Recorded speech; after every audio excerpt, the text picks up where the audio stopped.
LARP Labs here. I know I was talking about using airsoft for dry firing about 4 months ago, and I promised I was going to release another video about using rifles. So 4 months later, here we are, talking through using rifles. I know you got that really cool, really cringy intro there of me shooting firearms, but I want to give an example of some of what they do. On the pistol side, I went with a WE Glock 19 gas blowback. On the rifles, you have a gas blowback option, but they're a lot less reliable and they're a lot more expensive per mag. So the other technologies you have on the rifle side, and the primary one is something called an AEG, which stands for automatic electric rifle. So if you hop on airsoft.com or an airsoft subreddit, that's what they're probably going to talk about.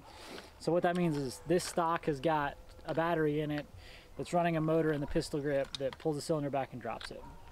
So the two main ones I've seen suggested online for the AR platform is a Sema Platinum, which is a full metal system. They are about $279 new. You can usually get them on sale for about 200 bucks.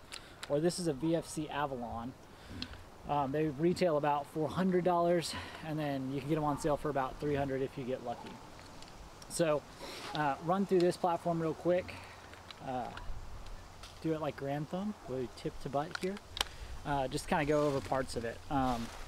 It doesn't come all decked out like this. On the front, you've got a replica of what appears to be a VG6 Gamma flash hider. That's all metal. This can come out off and be spray painted. You've got a retaining point right there. The outer barrel here is metal, and this quad rail is all locked up M-lock, and that's all metal as well. As you can see, I've got an offset mount here for a Streamlight ProTac HLX, which came off my real gun, as well as the pressure pad mounted up on the top here. And you got a BCM angle foregrip, or whatever they call this, gunfighter grip, so it's not illegal on a pistol. Mounts up just fine, locks in just like it would on a real steel. This specific is a VFC Avalon Saber Gen 2, so it's got a 14.5-inch barrel. So it's pretty close to my real steel, which is about 16 inches. You got a good lockup here. You've got true QDs.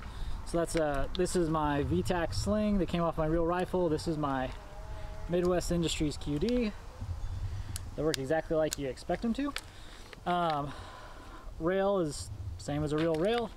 So I've got my Vortex Viper PST Gen 2 with QDs on a Midwest mount. This pops on and off just like a real one.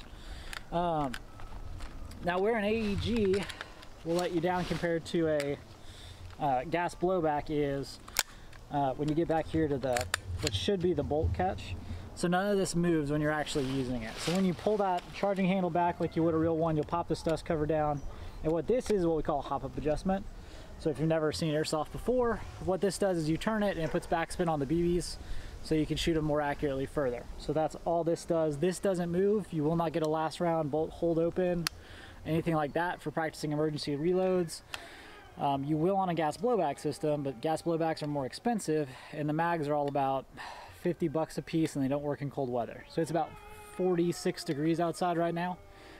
So this weapon wouldn't function well. I'll do some more shots with my gas pistol later, and you'll see that it's not going to even finish a full mag. Moving down, you've got a mag release just like you would a real one. Release mags. Every time you drop a mag on an airsoft AEG, it's going to drop 4 BBs on your floor. Something to know if you're trying to deal with that. And on this side, you got an ambi mag release. Most of the reason I chose this one off the VFC Avalon over the or the Sema Platinum rather, is the ambi safety. So I'm left-handed, so that's really important to me. It doesn't click as firmly as like a true safety, but you do have good manipulation on both sides. So if you want to try to practice ready-ups, you can go from safe to semi each time, and I haven't broken mine yet.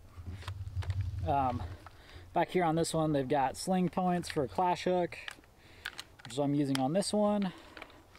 And then you get back to the back of the weapon system, fully collapsible stock. And inside of this, pinching it, is how you get into your battery system here. So these pop off. I got some LiPo batteries in here, and that's what I got. So what did I purchase this weapon for? Why do I think this is worthwhile? Why did I spend my money on this? Couple things. So this weapon has the exact same height over bore with this sight as my real steel at about 10 yards.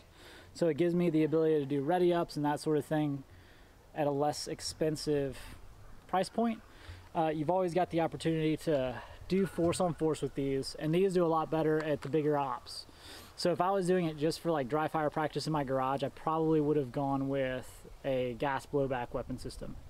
Cost would have been a little bit less. I probably wouldn't have needed more than 3 mags, so I would have been in it for about the same amount of money.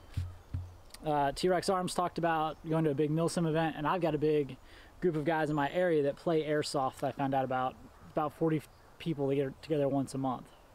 So I'm planning on using airsoft as the ability to put on my full kit, run around in it for 4 hours. The AEGs hold up much better for that, and it's way less expensive. I want to buy 5 to 10 mags. These are all about $8 a piece on the AEG side, whereas the gas blowback you're looking at about $50 a piece. So that's this weapon system as a whole. Again, this is a VFC Avalon Gen 2. If you got any questions, you can drop them in the comments or probably on Reddit. I answer those there, and hopefully do some more reviews in the future. That's what I got.